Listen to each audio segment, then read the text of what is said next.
संतप्त मानस शांत हों, जिनके गुणों के गान में बेवर्धमान महान दिन विचरे हमारे ध्यान में। अब 25वीं गाथा चलानी है।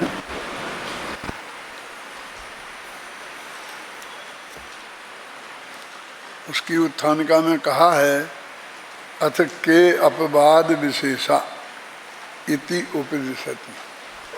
वे अपवाद क्या हैं इसका उपदेश देते हैं। पिछली गाथाओं में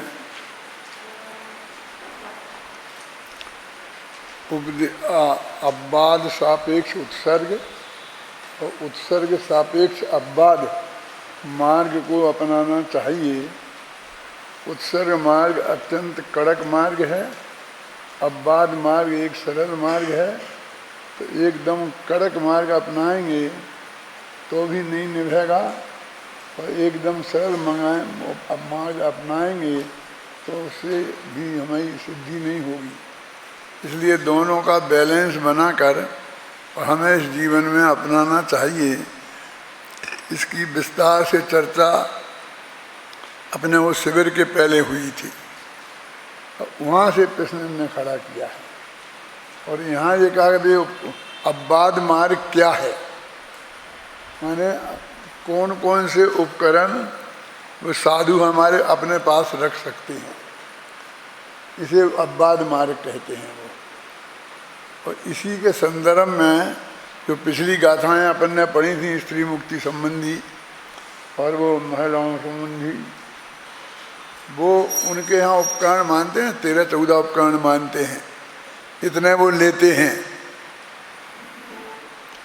अपने यहाँ तो पीछी कमंडल और एक शास्त्र को उपकरण कहा था, और यहाँ उन्होंने बहुत हो लेते हैं तो उनकी वो आलोचना की।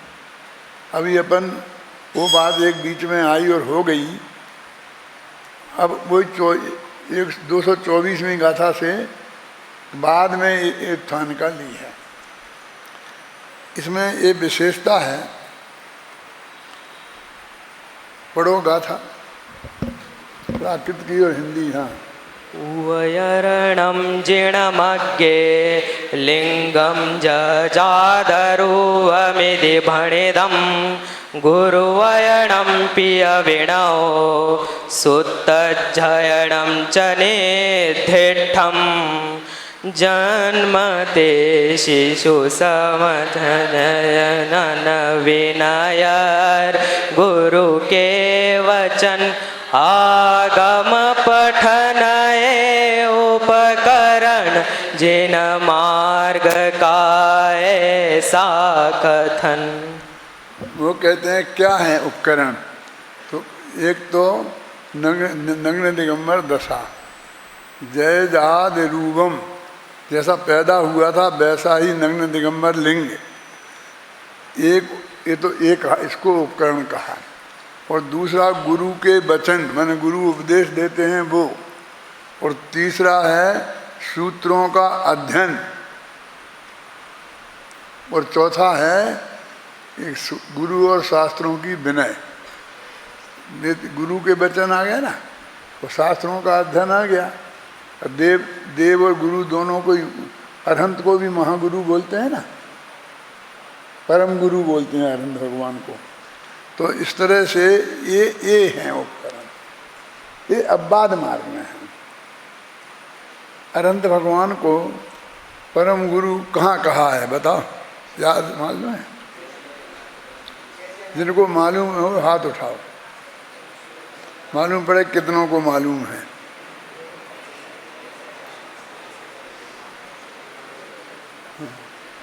ये ना जो अपनी 16 कांड पूजन है उसमें आता है जय जय नाथ,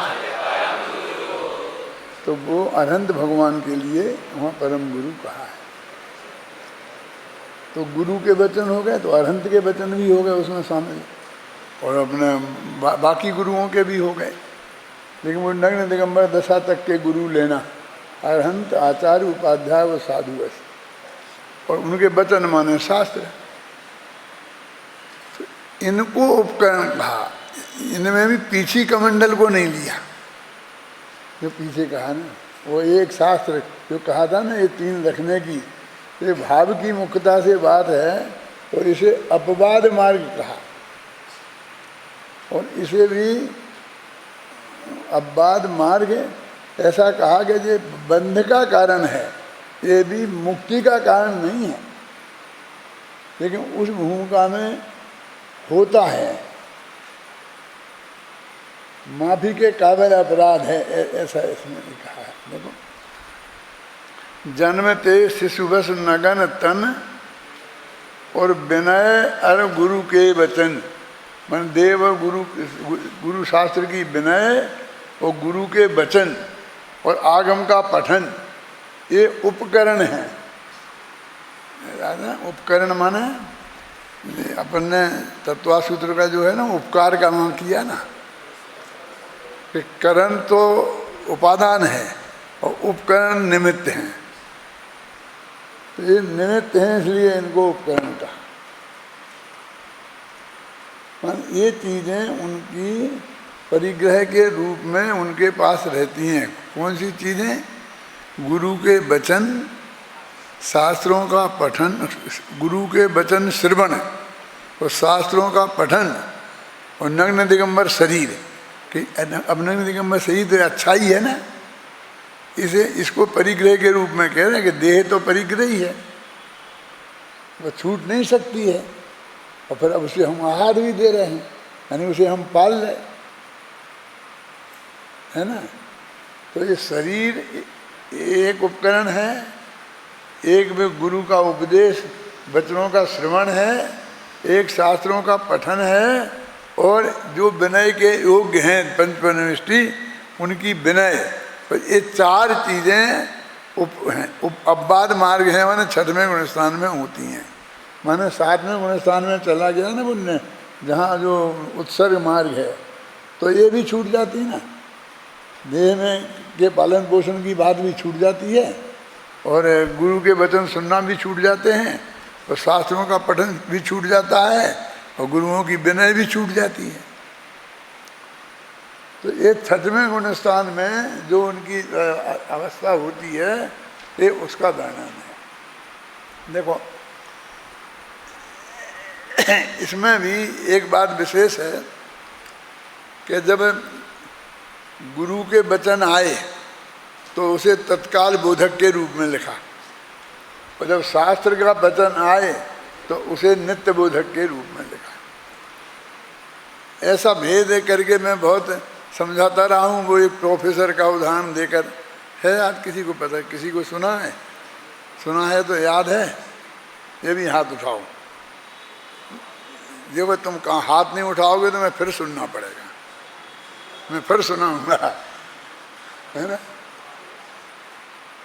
ये तो इसमें बहुत अत्यंत स्पष्ट लिखा है। मैंने कभी स्वाध्याय किया होगा तो मेरे दिमाग में वो जच गया, तो ये तो मैं भूल गया कि ये इस गाथा में ऐसा स्पष्ट लिखा है।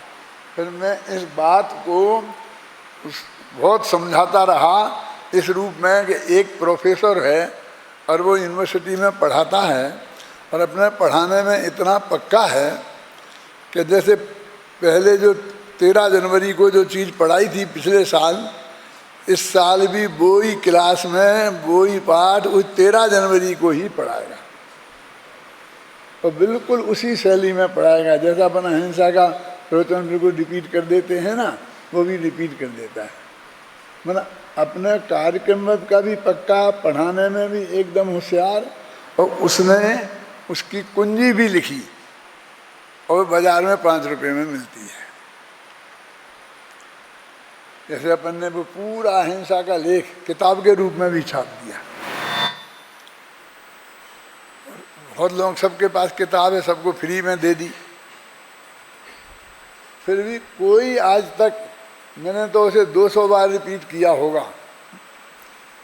कब से बोल रहा हूँ मालूम है? सन 73 से, जब भगवान महावीर का 25वां निर्माण वर्ष आया था, तो उसमें मैं 100 जगह तीर्थ में यात्रा में गए थे 1000 यात्रियों के साथ, तो हर गांव में मैं उस भाषण को मतलब देता था,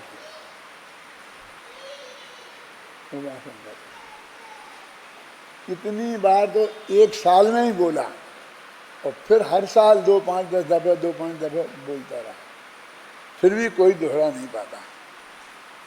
कोई ने आज तक कहीं भी हम जा रहे कि तू वही अहिंसा पे बोलना है तुम्हें, तो तुम पूरा पाते हो, तुम दोहरा देना। किताब भी तुम्हारे पास है, और इसमें अन्ना जी लोगों को तैयार भी कराते थे। एक दफ़े एक बच्चे ने, जो करीब था 5-7 वर्ष का, कहाँ था, बम्बई में था, कहाँ था, बम्बई मलार में, उसने मेरे ही सामने मेरे जैसी ड्रेस पहनकर क्या, और पूरा प्रवचन सभा में बैठ के दोहरा दिया अहिंसा का एक बार। हैं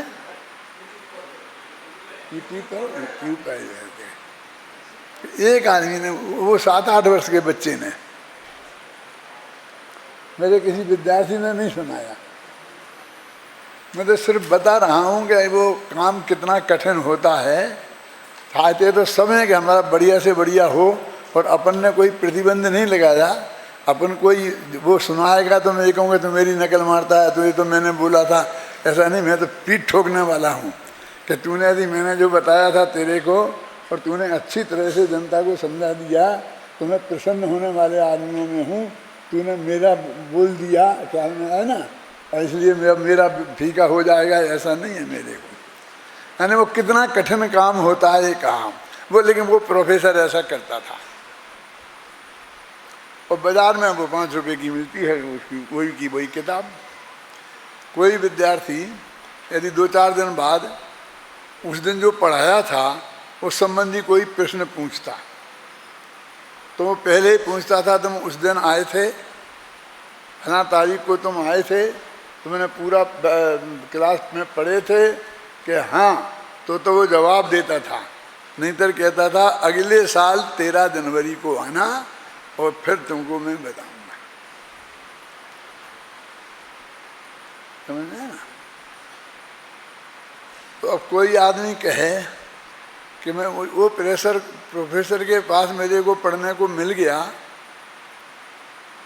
तो फिर मैं 5 रुपए की भी खर्च क्यों करूं कि खरीद के, मैं तो उससे पूरा समझ लूंगा, पढ़ लूंगा। कि नहीं, तुम प्रोफेसर तो पढ़ा देगा, लेकिन रात के 2 बजे फिर तुम्हें विकल्प आया कि क्या पढ़ाया था और तुम भूल गए, तो फिर प्रोफेसर को फोन करोगे 2 बजे तो उपदेश मिलेगा, सुनने को उत्तर नहीं मिलेगा। एक किताब तुम्हारे पास 2 बजे भी रहेगी और तुम 2 बजे उसे पढ़ सकते हो। तो वो किताब नित्य बोधक है इसके लिए, और गुरु तत्काल बोधक हैं। समझे ना? जब क्लास में तुम 13 जनवरी को जाओगे तभी वो बात सुनने को मिलेगी, तो तत्काल मन उस समय से संबंधित उसमें ही तुम्हें मिलेगी वो सुनने को, और तुम्हारा वो 24 घंटा तुम्हें उपलब्ध है।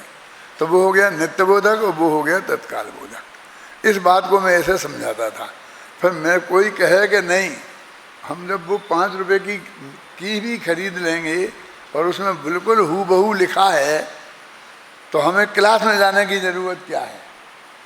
उसके लिए मैं कैसे समझाता हूँ, कौन बताएगा? तुम रोजीना तो बताते हो मैंने क्या बोला, गुरुदेव ने क्या बोला, सुबह मैं सुनता रहता हूँ, हैं? ये नहीं बता सकते। तो मैं वो उदाहरण देता था, नै कु कही बैननी अनेक कही नैननी, और रही सही तो कहे दीनी हिचकीन सो। आया कुछ याद? आधे लोगों को आया होगा जिनने सुना होगा पहले कभी। यानी पढ़ाने वाला, समझाने वाला अकेला वाणी से नहीं बोलता है, आँखों से भी बोलता है, हाथों से भी बोलता है, हाथ पैर चलाता है ना, इसलिए सामने जो सुनते हैं ना उनसे। और उसके लिए फिर वो कहानी सुनाता हूँ मैं, कौन सी? भ्रमर गीत की, है कि श्री कृष्ण ने उद्धव को भेजा है, और उन्होंने कहा, क्या कहा गोपियों ने? तो वो कहते हैं कि नैनू कही बैन, बचनों से तो सिर्फ इतना कहा कि इतना कह देना कि बस, और गला रूंध गया और आंखों में आंसू आ गए। तो बाकी बात आंखों से कह दी और बाकी हिचकियों से, हिचकी समझते हो, गला रुंध जाता है तो हिचकियाँ आने लगती हैं। तो श्री कृष्ण बोले हम समझ गए, यानी वो इतने तुम्हारे वियोग में इतनी दुखी हैं कि गला रुंध जाता है, बात करती हैं तो बोल नहीं सकती हैं। तो वो अध्यापक क्लास में जो पढ़ाता है तो वो अकेले, इसमें आप पढ़ोगे शास्त्र को तो कुछ शब्द ही मिलेंगे, लेकिन वो इस तरह समझाएगा। इसलिए ये दोनों, हमें गुरु की भी ज़रूरत है और शास्त्र की भी ज़रूरत है, दोनों के अध्ययन की ज़रूरत है, समझे ना।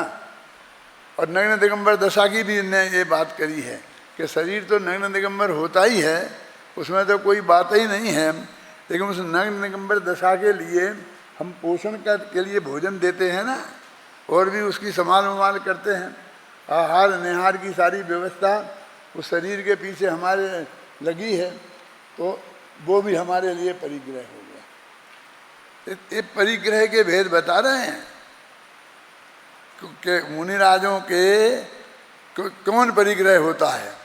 तो एक परिग्रह होता है नग्न दिगंबर शरीर, दूसरा परिग्रह होता है गुरु का उपदेश, गुरु के उपदेश का श्रवण, और तीसरा परिग्रह होता है जिनवाणी का पठन, और चौथा परिग्रह होता है देवसाज गुरु की विनय।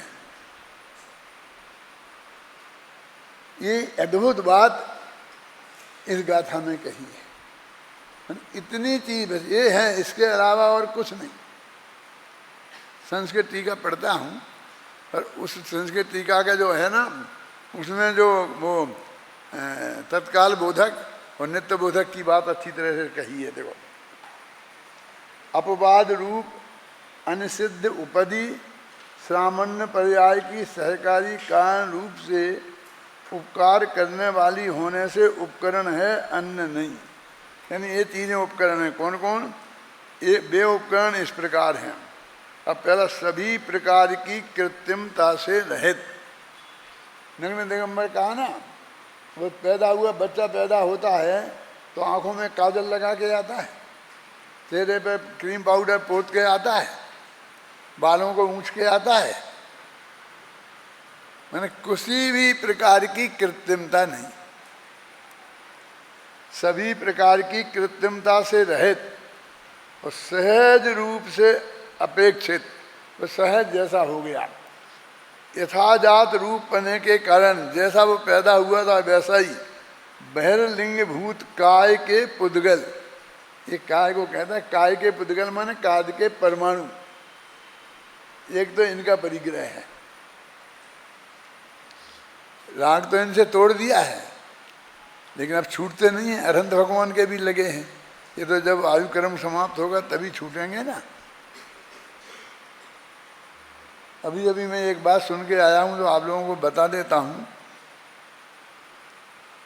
मेरी नहीं है, दूसरे से सुनी है, नाम भी बता दूंगा, चिंता नहीं करूँ। कि अनुभव तो अकेला सिद्ध भगवान को होता है, अरहंत भगवान को भी अनुभव नहीं होता है, अनुभूति नहीं होती। शुद्धोपयोग तो होता है, लेकिन आत्मानुभूति नहीं होती है, क्योंकि शरीर लगा है, 8 कर्म बने हैं ना, कारमान बनाओ से बना, शुद्ध है कहाँ? शुद्ध आत्मा है, ऐसे अनुभूति तो शुद्ध है ही नहीं ना, अनंत भगवान का आत्मा, ये अकेले सिद्धों का होता है।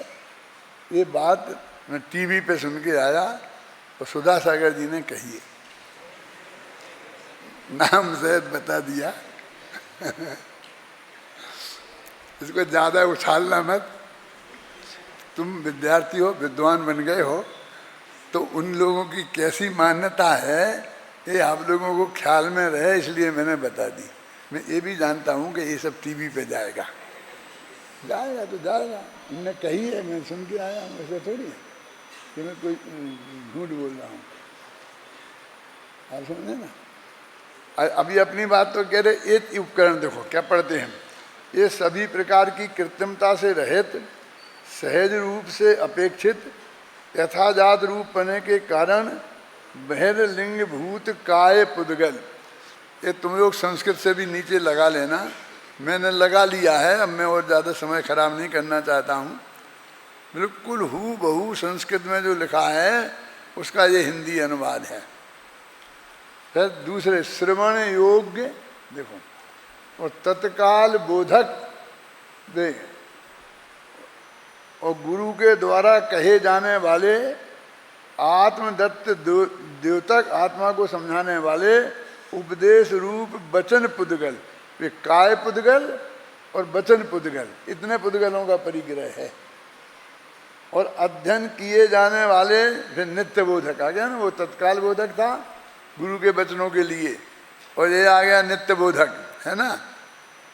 अनादि निधन आत्म तत्व को प्रकाशन करने में समर्थ है वो, श्रुत ज्ञान के साधन भूत शब्दात्मक सूत्र पुद्गल, वे भी पुद्गल, उन्हें कहेंगे पुद्गल रखते हैं। तो पुद्गल माने तीन तरह के पुद्गल, और शुद्धात्म तत्व को व्यक्त करने वाली दार्शनिक पर्यायों रूप परिणमित पुरुष माने अरहंत भगवान और आचार्य उपाध्याय, यानी ये क्या है, शुद्धात्म तत्व को व्यक्त करने वाली दार्शनिक पर्यायों से परिणमित पुरुषों के प्रति विनम्रता का अभिप्राय प्रवर्तित करने वाले चित्त पुद्गल।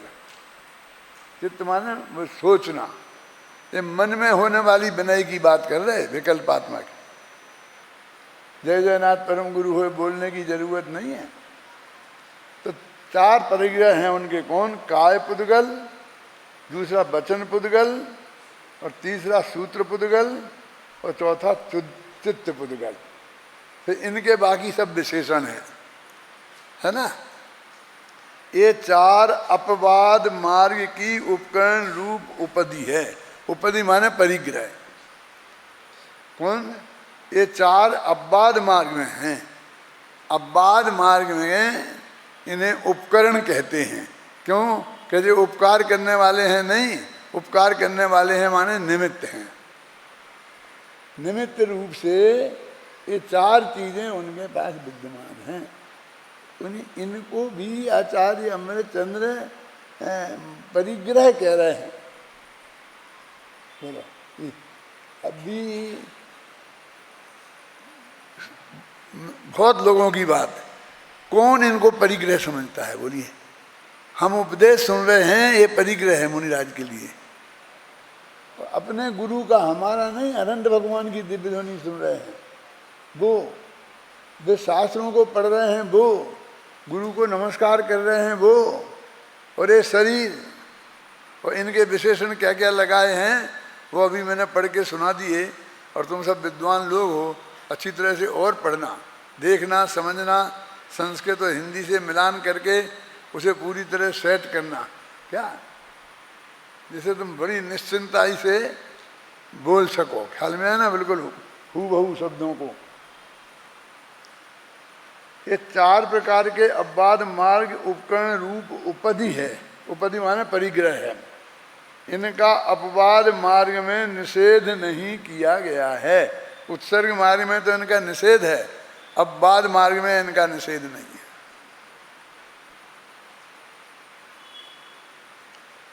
तात्पर्य यह है कि काय की भांति और मन और वचन भी वस्तु धर्म नहीं है।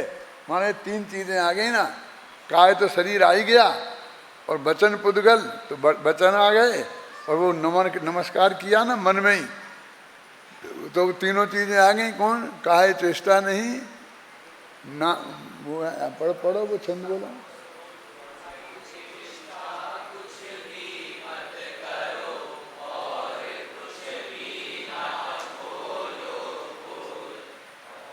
और कुछ भी मत सोचो भाई। वो ध्यान में जो शुद्धोपयोग है उसमें तीनों का निषेध किया, तो तीनों उपदि है ना, तो छठवें गुणस्थान में होती है, और तुम्हें सातवें गुणस्थान में जाना, तो उसी का नाम शुद्धोपयोग है, उसी का नाम ध्यान है, उसी का नाम सब कुछ है ना। वो तो अपन ने बहुत विस्तार से उसकी चर्चा की है, सबने सुनी ना अच्छी तरीके से। वो यहाँ नहीं की है, लेकिन वो बहुत जगह जगह की है। और सब अपने यहाँ पर उपलब्ध है कैसेटों में।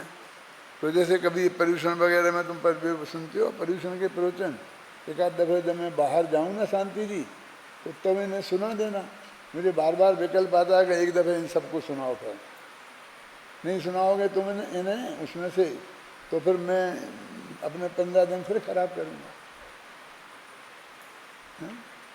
ये जो है अपने 17 दिन के प्रवचन है ना अपने शिविर के, उनको तो मैं अभी जाने वाला हूँ। 22 अक्टूबर को जाऊँगा और फिर आऊँगा 12 नवंबर को। तो इसके बीच में तुम लोग भी भाग जाओगे, फिर और देखना ऐसे जाऊँगा तो उस वक्त सुना देना। मैंने वो चीज़ ऐसी है कि तुम सबको बहुत अच्छी तरह से होना चाहिए। और तुम यहाँ रोजाना के प्रवचनों में भी ने वो चारों किताबें लेके बैठा करी, तुमको मिल तो गई क्या नहीं? क्यों? अभी भी मेरे को विकल्प था कि मैं तुमको उसमें से पढ़वाऊँ, काय के लिए? इसी में से जो अपन ने लिखा ना, कौन सा श्रवण शतक, उस श्रवण शतक में मैंने सहज ही, ये तो आज पढ़ रहा हूँ मैं, अभी मेरे एकदम ध्यान में आई है, पहले पढ़ी तो होगी, लेकिन ये सब चीज़ें उसमें आ गई परमात्म ऑटोमेटिक कैसे आ गई, मेरे चिंतन में से आ गई।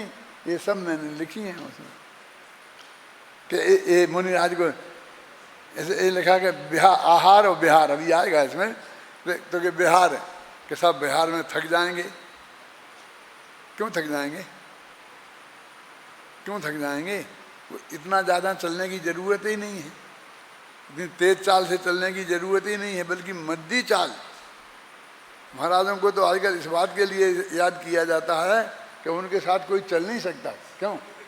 भेजने जाओ तो अपन उनके साथ चल नहीं सकते, इस बात के लिए याद किया जाता है।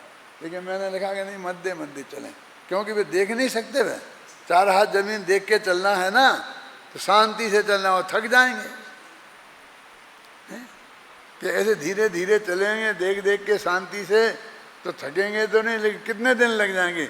तो उन्हें कहाँ पहुँचना है, कहाँ की जल्दी है? उन्हें कोई ससुराल थोड़ी जाना है, उन्हें कहीं जाने की जल्दी ही नहीं है।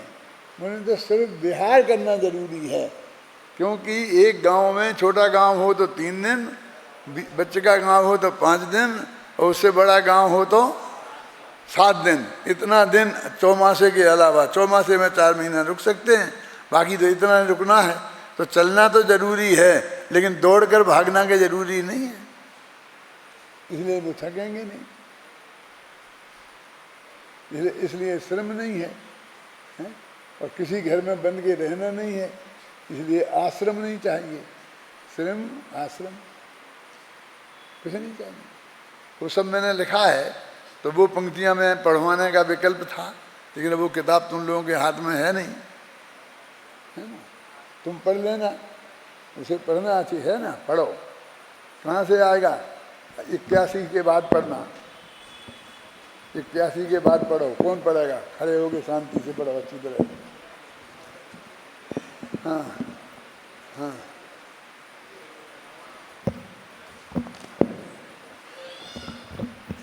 इतना देर नहीं लगाते हैं, चलो। पेज नंबर 13 नंबर का है, 81 छंद से। सहज चालू नहीं था? हाँ। सहज ज्ञान दर्शन सहज, सहज चरण ही सार, सहज ध्यान सहजात्म,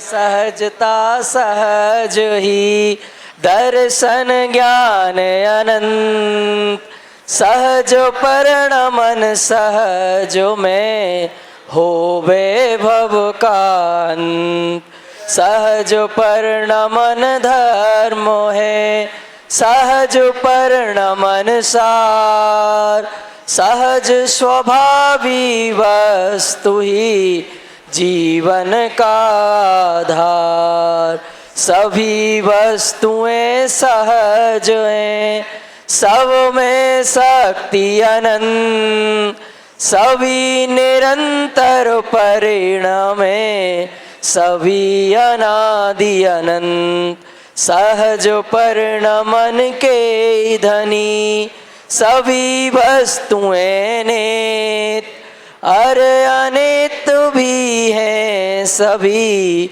सब हैं नित्यानित्य।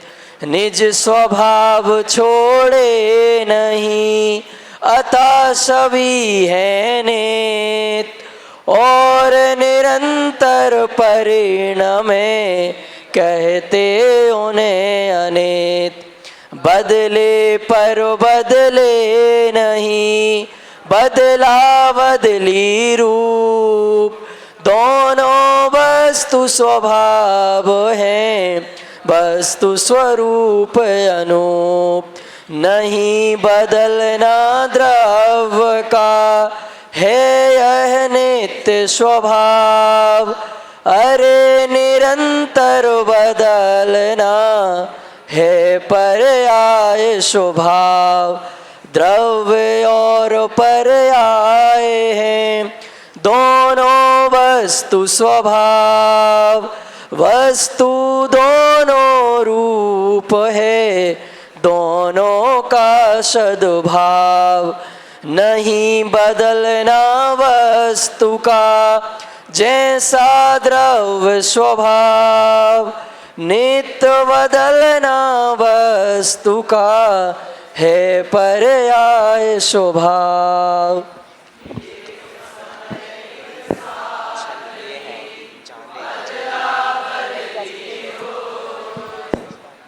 निजन अनुभव करें, इसमें शक ना होए, मूल बात यह जान लो, अदल बदल जो होए, पहले से ही वह सभी पूर्ण सुनिश्चित हो। जब जैसा जिस वस्तु का जो हो ना हो, इसमें संशय है नहीं, तब तैसा वह हो। दृढ़ श्रद्धा और ज्ञान हो, अर चरण उसी अनुसार, होता है यह जानिए, जिन शासन अनुसार। श्रमण जनों को बता दो, ये वाले बोल दो, ये वाले 23 से आप माइक से बता दो।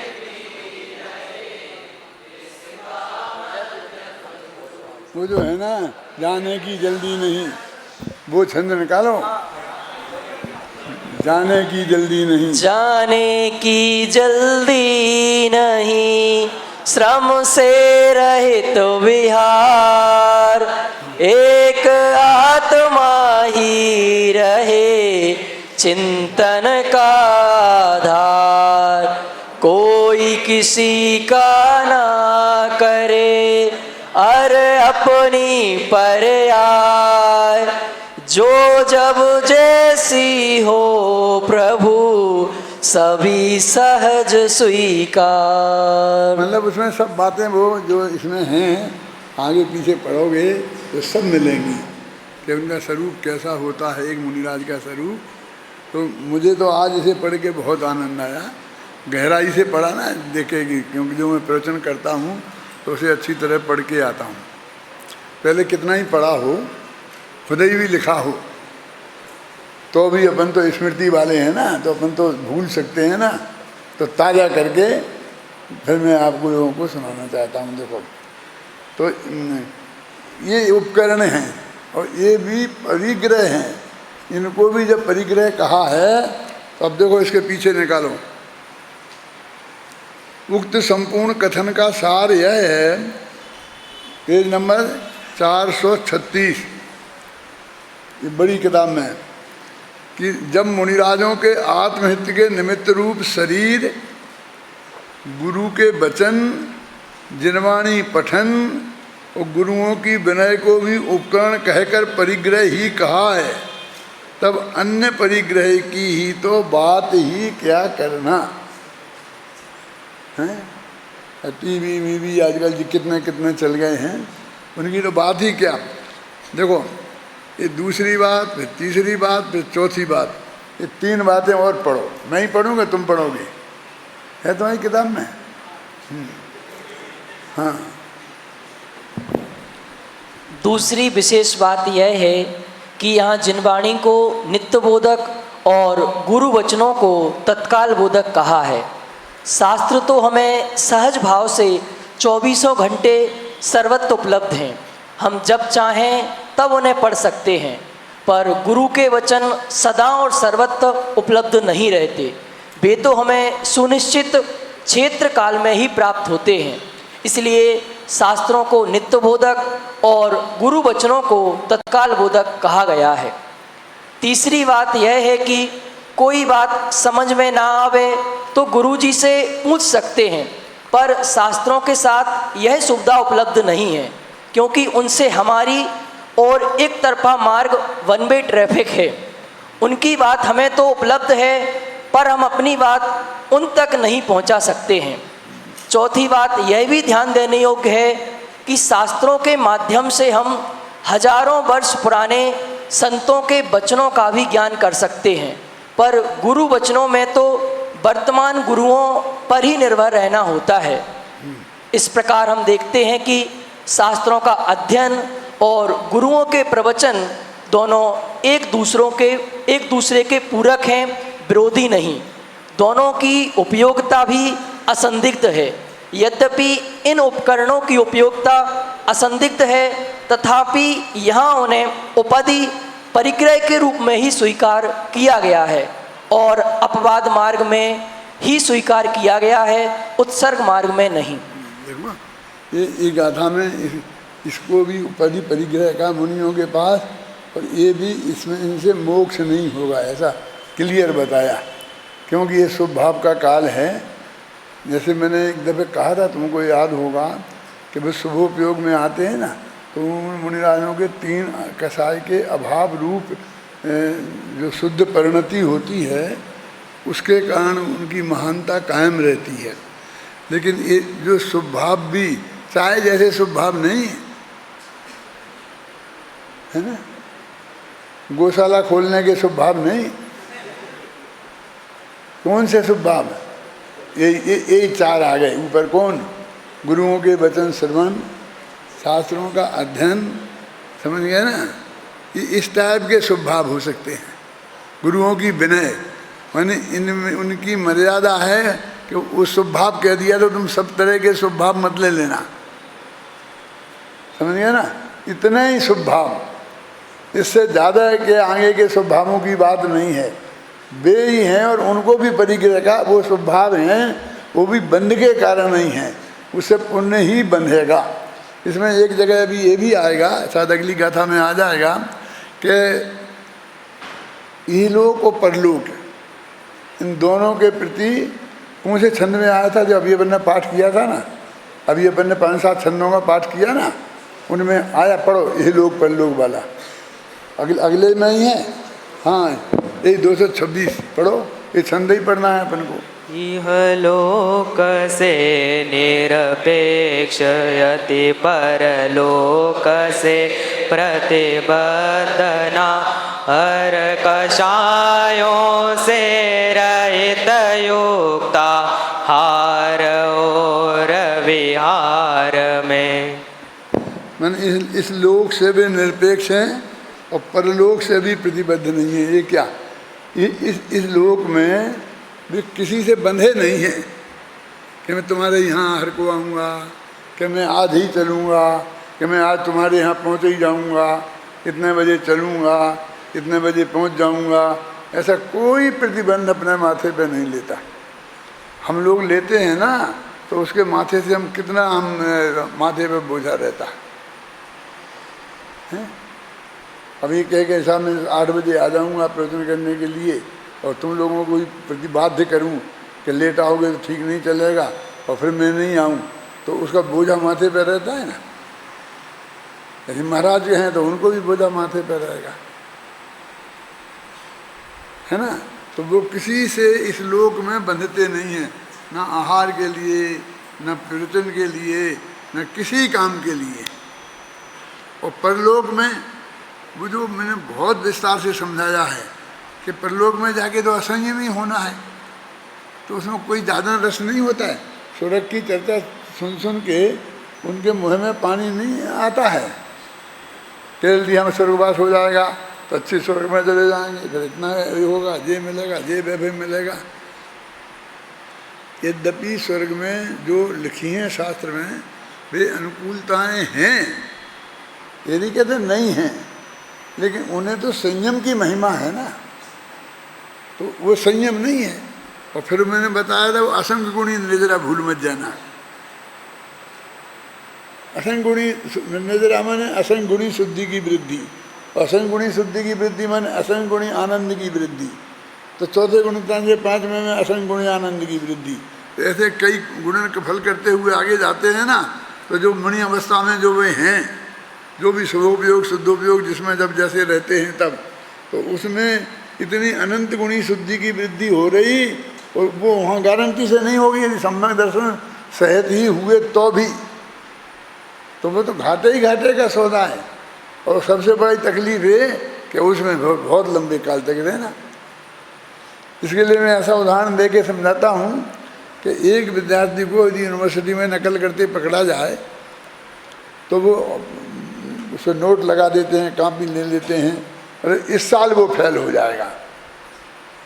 यदि वो यूनिवर्सिटी में लिख के भेज दें कि इसने नालायक की परीक्षा में की और फिर उद्दंडता की, तो वो 1 साल के लिए अगली साल भी ये परीक्षा में नहीं बैठ सकता है। और बहुत से बहुत कहें तो 3 साल को निकाल सकते हैं कि 3 साल तक ये परीक्षा में नहीं बैठ सकता है, इससे ज़्यादा कुछ नहीं कर सकते। ये अनंत काल तक के लिए नहीं रोक सकते। लेकिन यहाँ तो आप समझ लीजिए कि 6वें 7वें गुणस्थान में 6वीं 7वीं क्लास में हैं, और वहाँ जाकर 33 सागर तक 4थी क्लास में रहना पड़ेगा। बोलो कितनी बड़ी सजा है कि तुम इस साल तुमने परीक्षा नहीं दी तो इस साल की क्लास में पास नहीं होगी। लेकिन वे कहते हैं कि अब तुम्हें दोबारा फर्स्ट ईयर से पढ़ना पड़ेगा, तो 3 साल 4 साल बेकार हो गए ना, 3 साल सजा हो गई। तो ऐसी वहाँ 33 सागर की सजा। यदि उन्हें संयम की तड़फ है, अपन कहते हैं वो दिन कब पाऊँ कि घर को छोड़ बन जाऊँ, अथवा वो दौलत राम जी ने लिखा है ना, संयम धारण कर न सके पे धारण की उर चटा चटी, चिन्ह मूर्त दीर्घ धारण की मुए रीति लगत है अटापटी।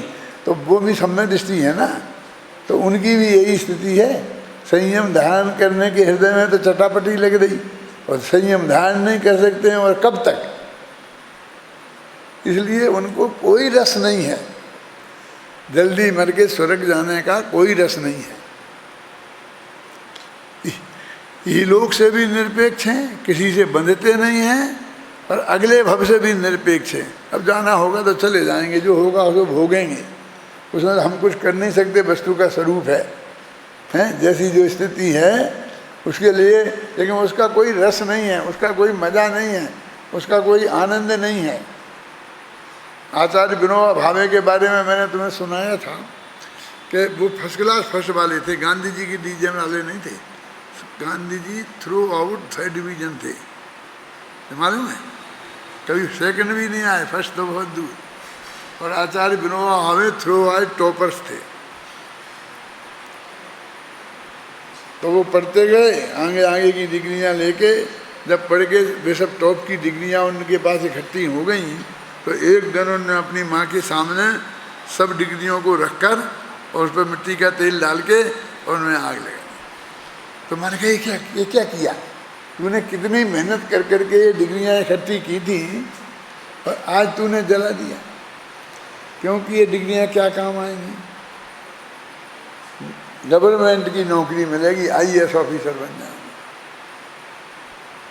गुलामी के लिए काम आएंगी ना, नौकरी के काम आएंगी ना। मुझे नौकरी नहीं करना, उनकी गुलामी नहीं करना। कि नहीं करना तो घर के एक कोने में पड़ी रहती, कि घर के कोने में पड़ी रहती तो मुझे अपने पे भरोसा नहीं है कभी मेरा मन बदल जाता और मैं इनका उपयोग कर लेता, इसलिए मैं आज जला रहा हूँ। तो ली क्यों?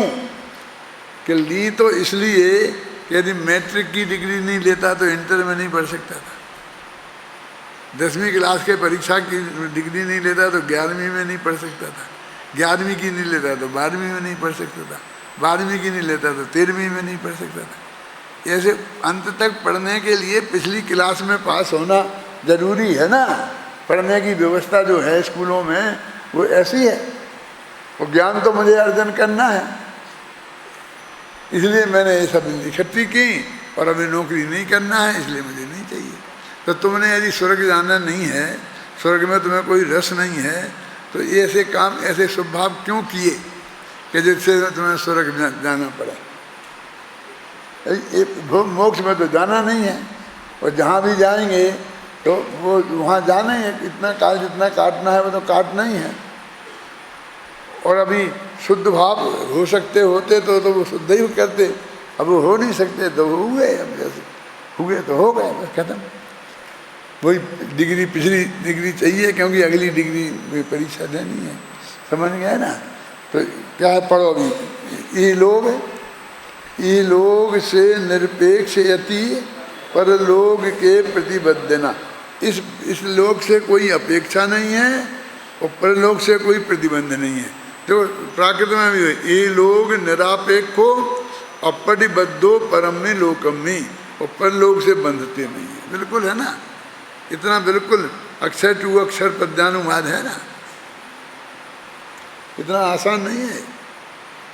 और कसायों से रहित, अब क्या कह रहे कि कोई कसाय नहीं है, भोजन करने के जाने के लिए भी होती है रति या रति, ऐसा कुछ नहीं है। पर युक्त आहार और विहार में 3, युक्त आहार और युक्त विहार, यानी आहार करना है और विहार करना। तो देह की स्थिति के लिए आहार करना है, तो उसमें कोई इहलोक की अपेक्षा नहीं है क्या कि ये स्वादिष्ट मिल जाए, पोषक मिल जाए। तो शरीर को कायम रखना है, इसलिए आहार करना है। और एक गांव में रहने से किन्हीं से राग हो सकता है, इसलिए विहार करना है।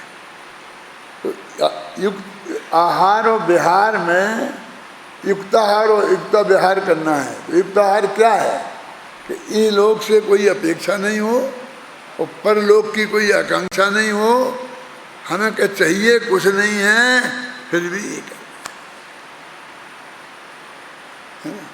कि पुण्य बनेगा तो उससे ये होगा ये होगा। कि सीधी मान लो कि हमको एक विकल्प आया कि विद्यार्थी के पास किताब नहीं है, कोई किताब मिल जाए इसे तो अच्छा है, तो हमने किताब दे दी। इसलिए नहीं कि मैं किताब करूँगा तो मुझे ज्ञानाबंदी करूँगा, मेरा वो हो जाएगा, फिर ये हो जाएगा, फिर मैं विद्वान बन जाऊँगा, फिर मुझे स्वर्ग मिल जाएगा, ऐसा कुछ नहीं। मुझे उनको भाव आया तो उन्होंने कर दिया। आहार के लिए बस चले गए, कोई विशिष्ट अपेक्षा नहीं है। और बिहार में देखो पढ़ते हैं टीका, कसाय रहित श्रवण इस लोक से निरपेक्ष और परलोक से अप्रतिबुद्ध होने से युक्ताहार विहारी होते हैं।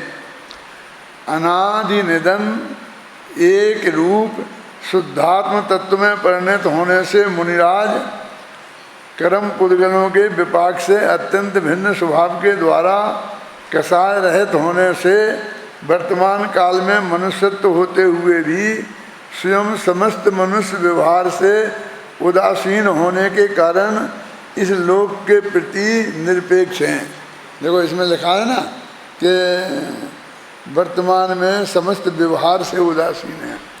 बोलो निकालोगे छंद कौन सा? ये मुनिराज जो हैं वो क्या काय से जो बोलते ना, धन्यवाद देना क्या बोलते, आभार, आभार के भार से मुक्त हैं, छंद है। मैंने उनके माथे पे आभार का भार नहीं है कि हम आपका आभार माने, आप आए, अच्छा किया, हमें प्रसन्नता हुई, है ना। वे मुनिराज आभार के भार से भी मुक्त हैं, और सब भारों से तो मुक्त हैं ही, लेकिन आभार के भार से भी मुक्त हैं। एक छंद में ये लिखा, इसमें भी वो मिला तो मुझे बहुत प्रसन्नता हुई।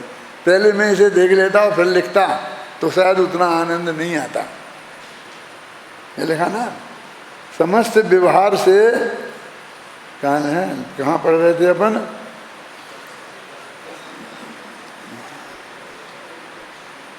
मनुष्यत्व के कारण स्वयं समस्त मनुष्य व्यवहार से उदासीन होने के कारण। ये मनुष्य व्यवहार क्या कि देखो कोई अपने घर आए तो अपने को कहना चाहिए कि आइए, पहले कहते हैं ना कि हमारे हर सज्जन पुरुष के घर पर कोई अतिथि आता है तो उसके लिए एक चटाई, मीठे वचन, ठंडा पानी और एक चौथा क्या है, ये 4 चीज़ें हमेशा उपलब्ध रहती हैं। माने वो खर्चा का काम कुछ नहीं, आइए मीठे वचन, आदर, फिर विराजिए तो चटाई बिछी है तो चटाई पे बैठिए और घर में ठंडा पानी पीजिए। मिट्टी के घड़े में ठंडा पानी रहता था। एक और है कि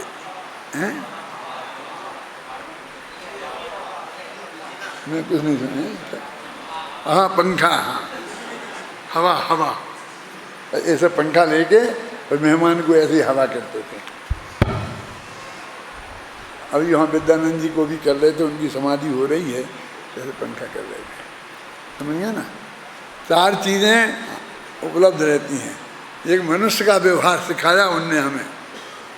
अब आजकल तो हमें वो बहुत महंगा हो गया है एक मेहमान का, लेकिन मुनिराज को कोई ज़रूरत नहीं है। किसी से हम गए तो आओ ऐसे कहने की, बैठो भैया लाओ एक कुर्सी ले आओ पंडित जी को, कुछ नहीं।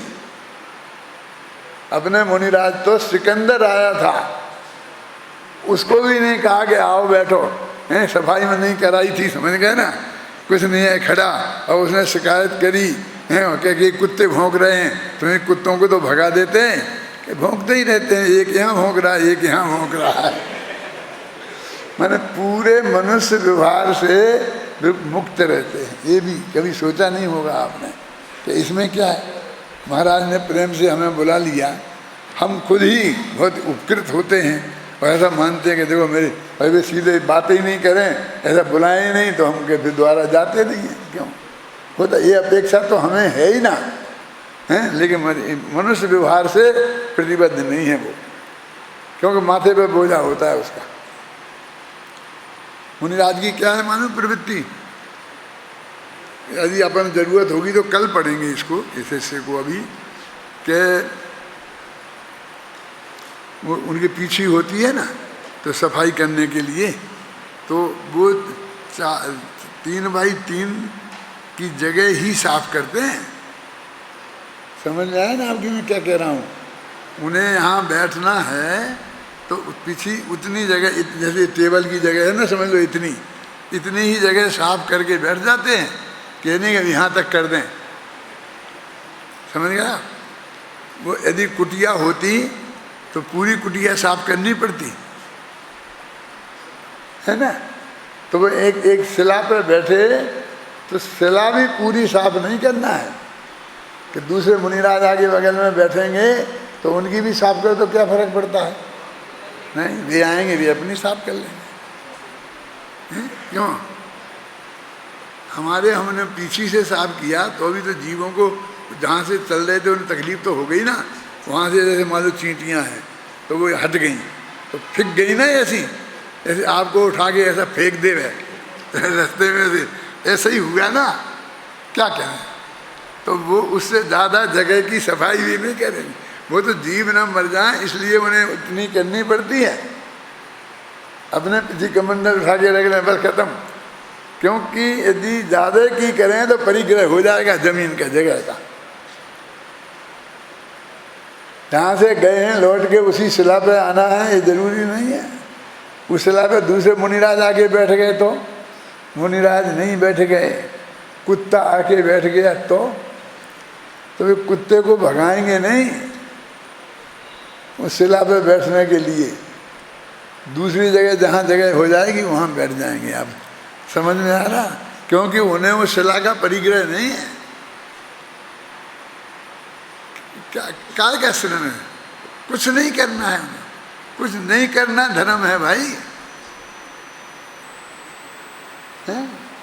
इससे ज़्यादा सफाई नहीं करनी है, फिर उधर जाके विहार करना है तो जितना आसानी से सहजता से हो जाए उतना विहार कर लेना है। मैंने उसमें ये भी लिखा है कि जहाँ जाए तो हर जगह वो नहीं चाहिए क्या संत भवन, जहाँ जैसा धर्मशाला मिल जाए नई पुरानी, एक जगह तो बढ़िया संगमरमर की जमी जमाई बढ़िया मिल जाएगी और दूसरी जगह ऐसी बिल्कुल जो गोबर से नीचे पोती जाती होगी ऐसी धर्मशाला होगी। गाँव में ऐसी होगी कि नहीं होगी, तो जहाँ जैसी मिल जाए उसमें ठहर जाएंगे, नहीं मिल जाए तो पेड़ के नीचे ही ठहर जाएंगे।